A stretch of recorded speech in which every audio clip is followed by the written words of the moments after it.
Dimensões Espirituais do Centro Espírita de Sueli Caldas Schubert. Capítulo 6.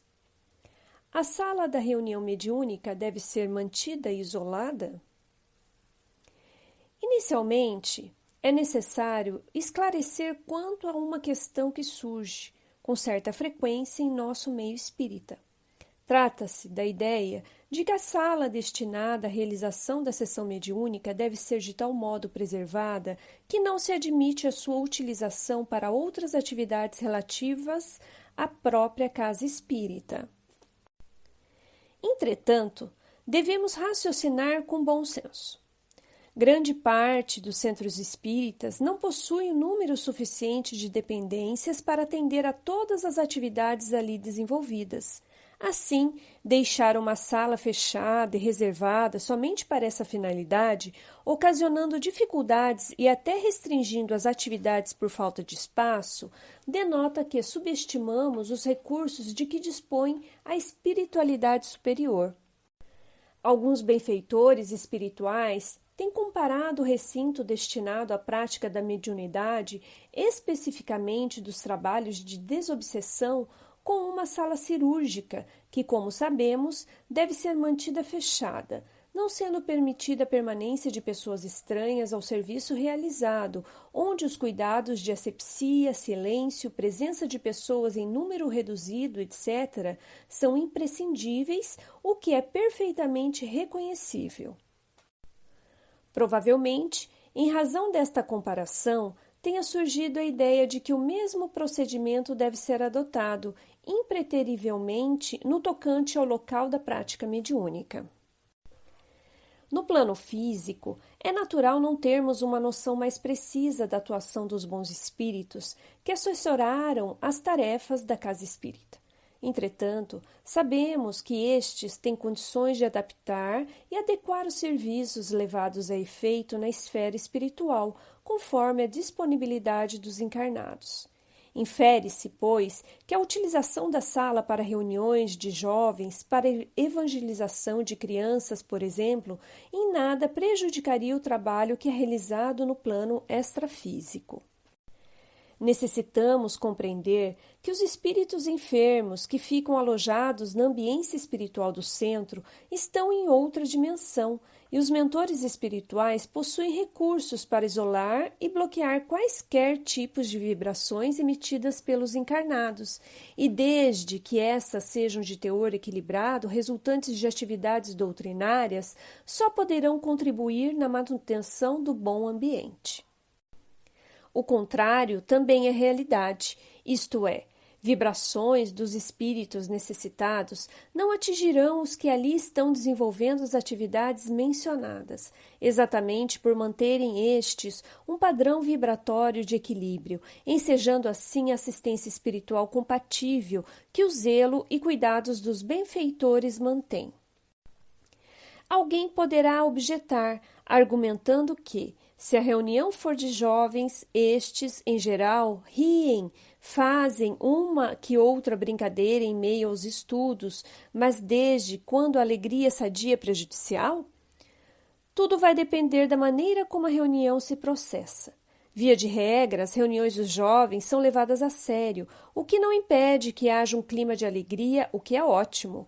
Reuniões sérias, instrutivas, não significam que as pessoas estejam sisudas, com fisionomias fechadas, pois o espírita verdadeiro é uma pessoa feliz. Feliz com o que é e com o que tem. Tal como Kardec afirma, o espiritismo anda no ar, difunde-se pela força mesma das coisas, porque torna felizes os que o professam. O Livro dos Médiuns, capítulo 3, item 30. Finalmente, é importante compreendermos que os recursos da espiritualidade superior ultrapassam em muito a nossa precária condição, não havendo improvisações, e tudo é providenciado para que a proteção do mais alto se faça presente quando nós, encarnados, administramos os centros espíritas com seriedade, com amor e fidelidade às diretrizes da doutrina espírita. O ambiente espiritual da reunião mediúnica. Conforme foi dito acima, no caso do recinto consagrado às sessões de desobsessão, muitos espíritos necessitados e sofredores ficam alojados em sua ambiência espiritual, em regime de tratamento para seu refazimento e reequilíbrio. Portanto, os cuidados dos espíritos que se dedicam à preservação do ambiente espiritual da sala, onde são realizados os trabalhos mediúnicos, são constantes e intensos, pois nada pode ser negligenciado sob pena de se comprometer o êxito da reunião.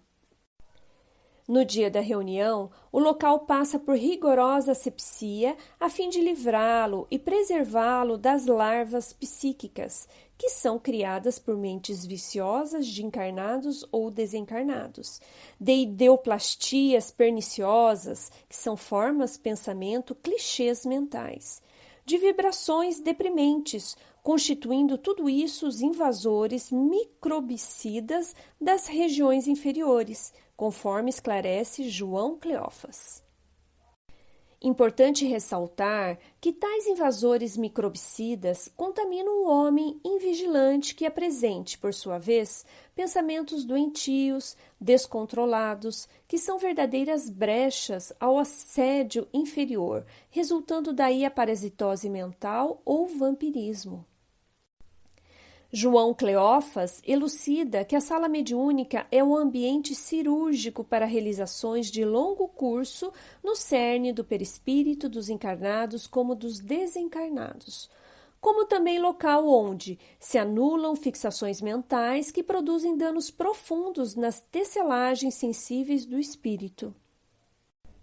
Além disso, a necessidade de se isolar e defender o recinto das investidas de espíritos inferiores, o que leva os benfeitores espirituais a cercá-lo por meio de faixas fluídicas, visando a impedir a entrada de tais entidades. Assim, só entrarão no ambiente aqueles que tiverem permissão dos dirigentes espirituais. A sala mediúnica, conquanto seja limitada no seu espaço físico, no outro plano apresenta-se adimensional, já que se amplia de acordo com a necessidade, permitindo abrigar um número muito grande de desencarnados que são trazidos para tratamento, para esclarecimento, para aprendizagem, etc.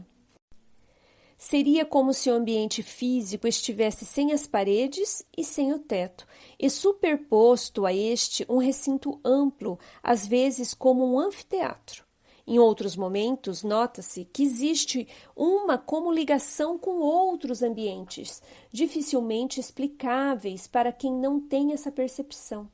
Apresenta ainda mobiliário próprio, inclusive macas nas quais são transportados ou repousam espíritos em sofrimento, bem como aparelhos instalados pela equipe espiritual de acordo com a necessidade das tarefas.